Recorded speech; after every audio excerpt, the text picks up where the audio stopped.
Hoosiers get their first look at a map that redraws congressional districts. A new state policy allows infants at work. And voter citizenship questions. From the television studios at WFYI Public Media, it's Indiana Week in Review for the week ending December 5th, 2025. Indiana Week in Review is produced by WFYI in association with Indiana Public Broadcasting Stations. A bill that would redraw Indiana's congressional map to benefit Republicans was passed through committee this week after hours of testimony.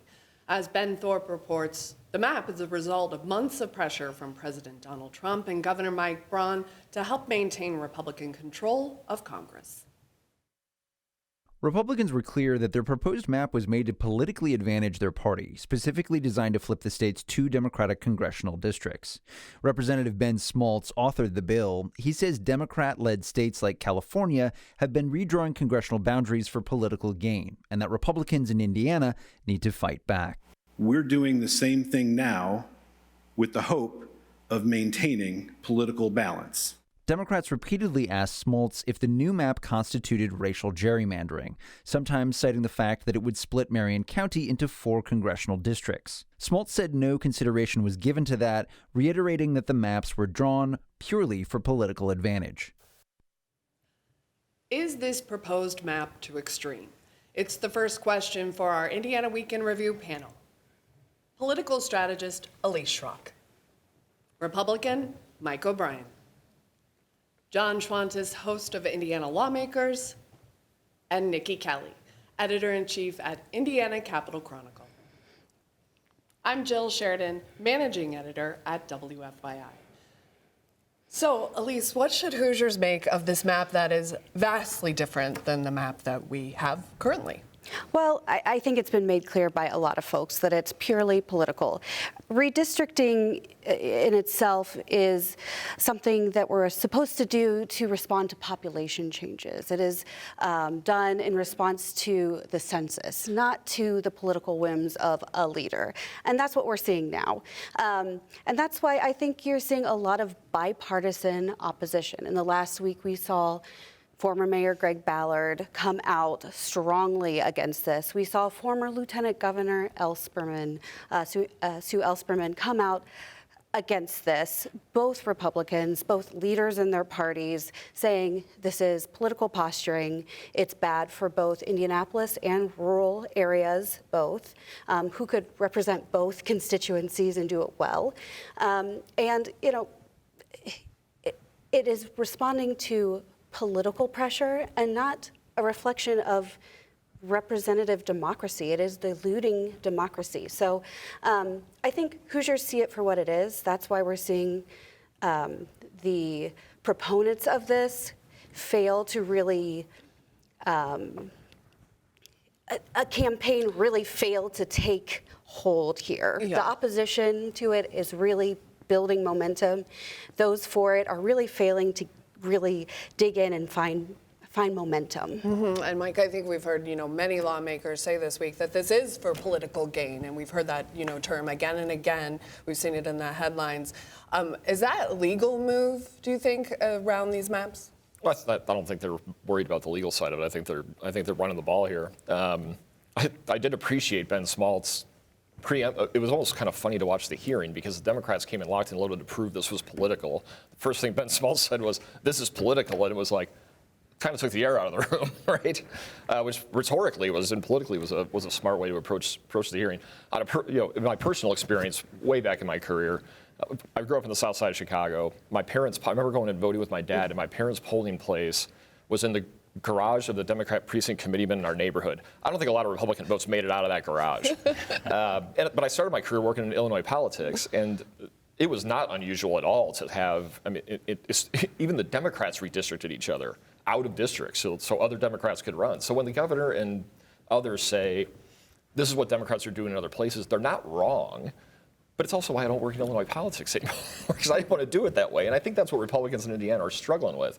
We've hung our hat on doing things differently than those other places for a long time. And I think that's why a campaign didn't take hold. At some point, the pressure's so immense, you just begrudgingly go, we're just going to do it. And if you listen to the testimony, it is so blatantly, overtly political that you do have to wonder, do they take that as evidence in what lawsuit will surely follow whatever action, if final action is taken in this. What I thought was very interesting was the House started today with a motion that they can come back next Friday, which kind of foreshadows the Senate might amend this into a redistricting study commission or something, or some lesser version of whatever they receive. And the House will have to come back and try to restore it or go to conference committee. This could not be this compact 2-week process of getting this done. And I thought that procedural motion kind of was a nod to, we might not be done with this soon. Right. But we have to be done with it soon because January 7th is a pretty hard deadline when people start running for Congress. And we got a lot of work to do as well as You they think get about the underway. county clerks too. They're like, oh, what chaos is upon Right, us. and we had a lot of people testify, Niki, about that exactly. What kind of chaos could we expect, around elections if we, did adopt a map that looks like the one that's proposed? Yeah, I mean, it's obviously going to take a lot of explanation to voters. I think the number I saw is that if this map becomes law, 2.3 million Hoosiers will be in a different district than they were 2 years ago or more than 1 year ago.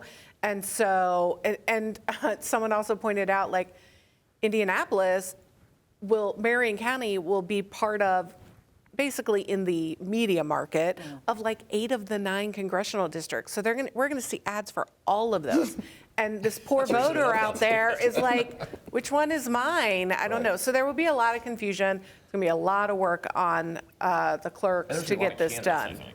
And a lot of people disenfranchised. You dilute Marion County like that, you're running into issues with cracked communities of color, which is illegal. So we'll see how that plays out. Well, John, I mean, we're talking about chaos possibly ensuing around a map like this, and Mike said as well, other states are doing this.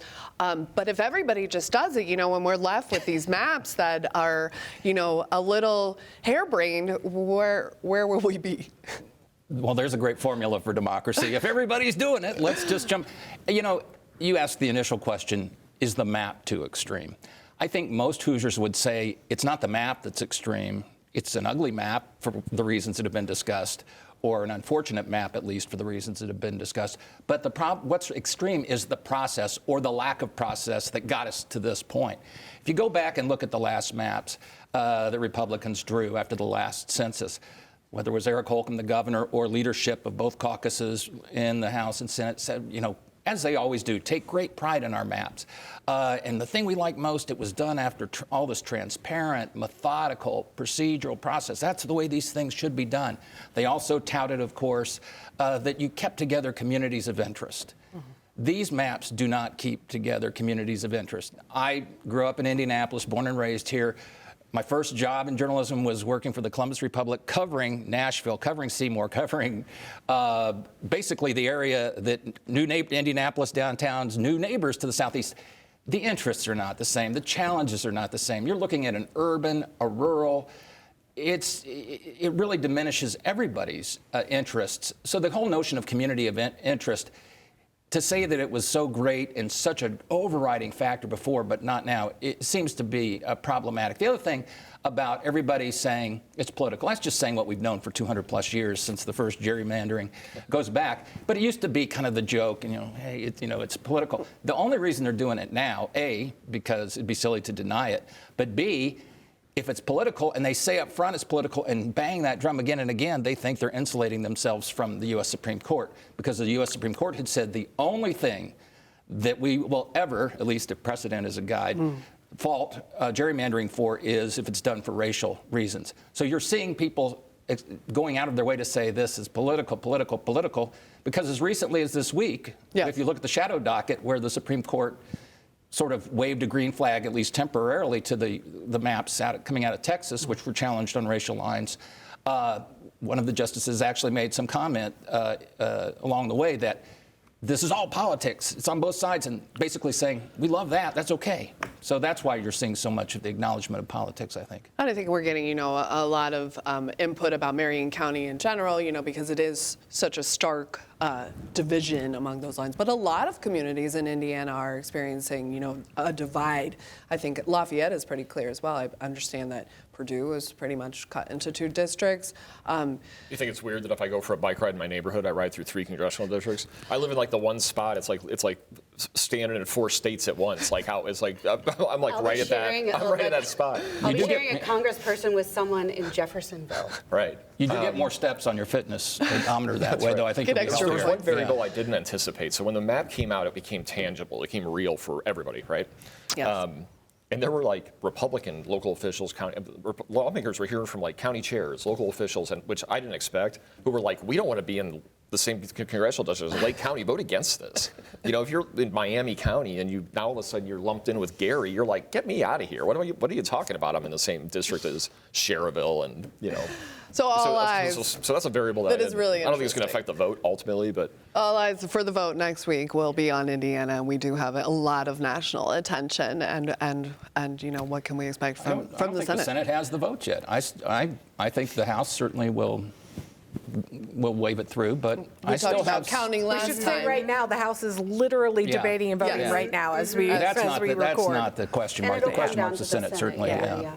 So certainly an issue that we've been talking about for months and months, and that we will continue to follow because it is extremely important. Governor Mike Braun is launching a pilot program that allows some state employees to bring their infants to the office. Eric Weddle reports the move comes after months after he ordered workers back to their desks full time, and as the state faces a severe child care shortage. The Infants at Work policy took effect this week for employees in the governor's office, the Department of Health, and the state personnel department. It allows parents to bring babies aged 4 weeks to 6 months into the office until the child becomes mobile. Governor Braun frames the initiative as a family-first strategy. The policy requires participants to recruit a coworker to serve as an alternative care provider if the parent is busy or the infant becomes disruptive. The pilot follows Braun's executive order earlier this year that ended most remote work options. Meanwhile, access to professional care remains difficult for many Hoosiers. The state has frozen new child care vouchers until 2027 following a budget shortfall. So, Mike, does this make sense for Indiana families? it's incremental. I think it builds on when the governor expanded to 12 weeks, the paid parental leave, which was a new move and a great one for new moms. For me, in my office, I've got a bunch of young guys. We've got a lot of young kids, and daycare's even if you have it, it's a nightmare. One kid coughs and they send everybody home. And so, oftentimes we have guys in the office who are like, I got to go pick a kid up. Yeah. And a lot of times they bring them back. So that's not unusual in our office. We actually keep a couple toys on hand just for this purpose. So I can see it plugging a hole here or there for family. It's not a comprehensive solution, but it is good that we're trying to move towards one, or at least highlight the issue towards a more comprehensive solution, just to keep building towards it. And I think that's what the governor's trying to do here. Well, I mean, and a lot of us are lucky to have workplaces where we've been able to bring infants, throughout the years. I did as well here at WFYI with my son, but I do have a traumatizing experience where I remember, trying to record an interview with a crying infant. I mean, it is sometimes could be a difficult thing to implement as well. What are your thoughts on this policy? Yeah, and I think there are several ways where this isn't going to work. And those, and this is ironic in many ways, where folks are asking for better daycare, more affordable child care, longer time actually out of the office, where bonding with your child for all parents, all families is really important. They're not asking to be back in the mines quicker with their child, and their coworkers aren't asking for that either. So this seems a bit out of touch for many reasons that I'm sure others around this table could talk about, and definitely have been talked about in the public sphere since this was launched. But what's glaring to me and a bit shocking to me is that this proposal was that made it to the governor's desk and was rolled out so ceremoniously. This makes me wonder about the decision-making around the governor, who's making decisions, the lack of perspectives. This is why having diverse perspectives of different types of families, inclusive perspectives, honoring the merit of all state employees, because this sounds a lot like it's geared towards desk workers when there are so many state employees that make our government work, whether they're in facilities, whether they're salting the steps of the State House for the governor to walk into the building every day.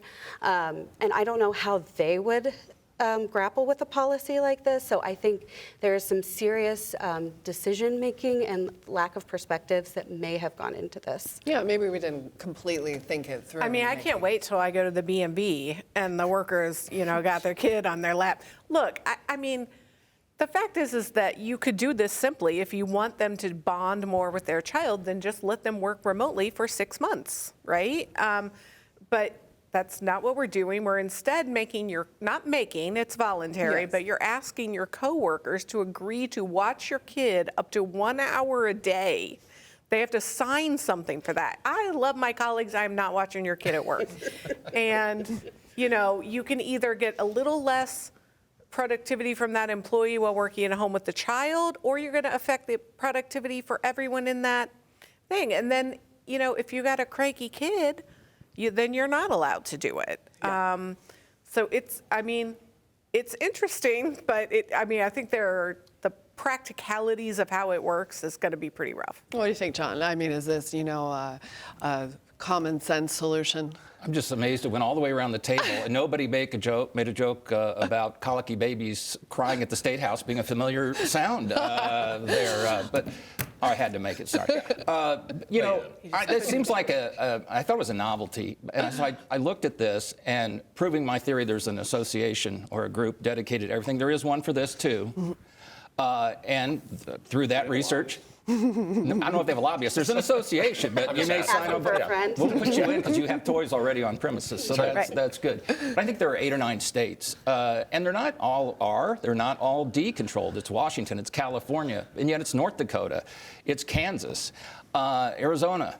And so lots of states have tried it. And apparently, I don't know, I couldn't find data saying, how successful it was, but a lot of the anecdotal types of things basically revolved around, it was an oddity for the first 24 hours, 48 hours, but then everybody got used to it and it sort of stopped oohing and eyeing and looking at the kid and it kind of got back to normal, but Elise raises a good point. If you look at lists of things around the country that are areas where kids are not allowed, it's state-owned vehicles, it's stairwells, it's loading docks, it's basically a lot of the things, aside from your desk and your cubicle, there's a lot of stuff that's on the no-no list for where your kids can or can't go. Well, maybe we won't have babies in for the tapings.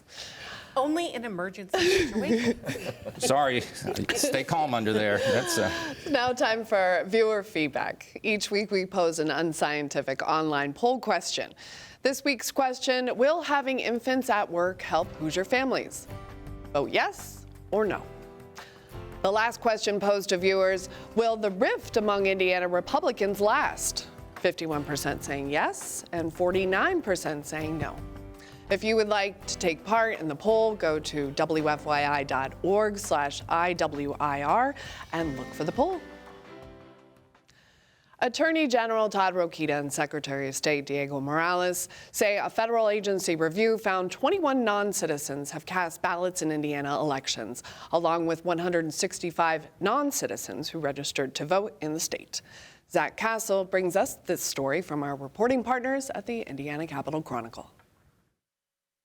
The announcement came as part of a lawsuit settlement where Indiana wanted to force the U.S. Department of Homeland Security to verify the citizenship of more than 585,000 registered Hoosier voters. It was not clear how many of those voter registrations DHS reviewed or when the voting may have occurred. The Secretary of State's office told the Capital Chronicle the data included elections before 2024. Last year, Indiana had 4.8 million registered voters, and just under 3 million voted in the general election. True voter fraud is rare. The 21 non-citizens who cast ballots represent a fraction of a percent of all Indiana voters who cast ballots in 2024. So, Niki, do you think these numbers are significant for Indiana's voter rolls? I mean, look, any illegal vote is bad, and that, we should obviously care about that. But you got to remember, we have 4.8 million people enrolled, and so we're talking about a very small number of people. And I think a lot of those 121 are probably people who are here legally on various programs or whatever, and they might not even know they weren't allowed to vote. So I don't think there was probably a lot of, ill will or intentional, I guess, messing with things. But, it's good to know, I guess. But now we can stop acting like there's this rampant problem with voting fraud. There's just not. I think, the tallies for the recent years have been pretty low, on this issue. Is this something that Rokita and Morales need to be spending a lot of time on? Probably not the amount of time or money that's been spent on it already. I mean, litigation and whatnot and agreements that have been hammered out. You're right. I agree with Niki. You don't want anybody voting who shouldn't be voting. Let's stipulate that. But if you do look at the percentage as a rate of cheating or improper voting, you put the decimal and then you put 5 zeros after that decimal before you get to I think a 4 is the next number. I did the comparable rate, the homicide rate for the state of Indiana and extrapolated to 4.8. It's 10 times, the homicide rate is 10 times essentially, or more than 10 times more than the cheating rate if you do. And there also were questions about this data because it's based in part on Social Security data, which doesn't reflect, for instance, if naturalized citizens have ever, or people who gain naturalized citizens status have ever actually, that doesn't show up in the records until they become beneficiaries or recipients of Social Security dollars.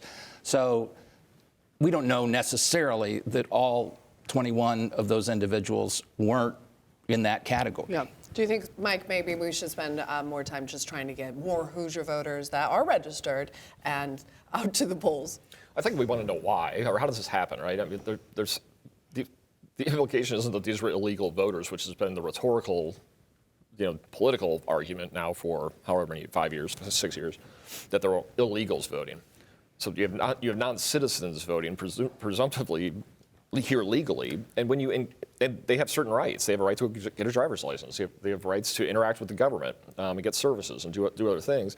And a lot of times when you interact with the government, they also give you the opportunity to register to vote. So if you're here on a work visa, or you've got a green card, or you're seeking asylum, or name anyone on the list who can go do any of those things. They may be handed a voter registration form, and they're like, I don't know. I just had a government agent hand me a voter registration form, and now I'm registered, and here's my driver's license. So let's figure. If we're going to spend time on anything, let's figure out that process. Do we put something in place that says, what is your legal status before we process this? To try to solve that, but it's such a minor issue. I don't know if it's worth spending any time on. Yeah. Well, we're going to move on to our next issue. Today, the city of Indianapolis here is at risk of losing about $10 million in federal money that's designated for long-term housing programs. Samantha Horton reports that could significantly challenge current efforts to end homelessness. Indianapolis has hinged much of its plans to end homelessness on permanent housing strategies, like Housing First programs with sustained funds for rent.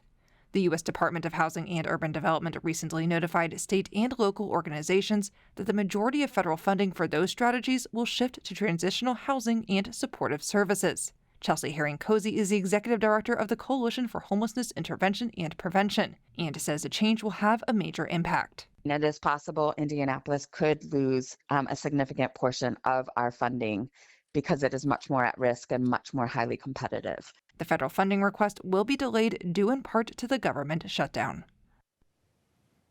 So Elise, Indianapolis and communities around the state have spent a lot of money, with this model trying to have permanent housing solutions for people. Is this going to be a big hit, do you think, for communities? Yes, and I think a lot of nonprofits are really struggling to figure out how to grapple with a massive loss of federal funds dedicated in the past to help our communities. And in this situation, especially in Indianapolis, I think we rely probably too much on federal funds. And locally, we have, a philanthropic community that's looking to the city for leadership, and the city who, a mayor that doesn't generally stick their neck out to be too brazen, looking at the philanthropic community. And so until they end that kind of circular argument, we need them to pony up and invest a little bit more. We've seen great strides with Streets to Home, but it's going to take more to offset what's happening federally.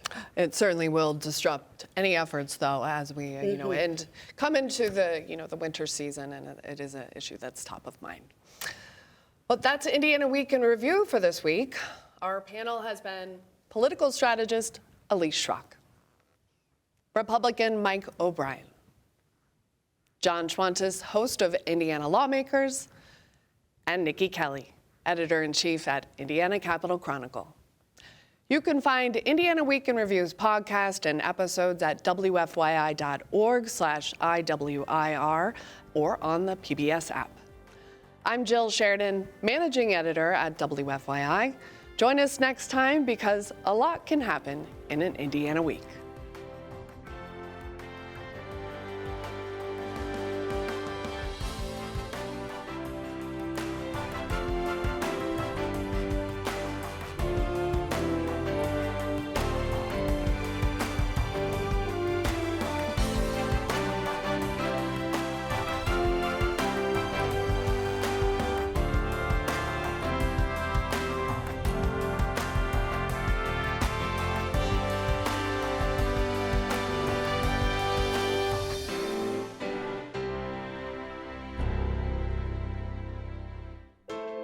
The views expressed are solely those of the panelists. Indiana Week in Review is produced by WFYI in association with Indiana Public Broadcasting Stations.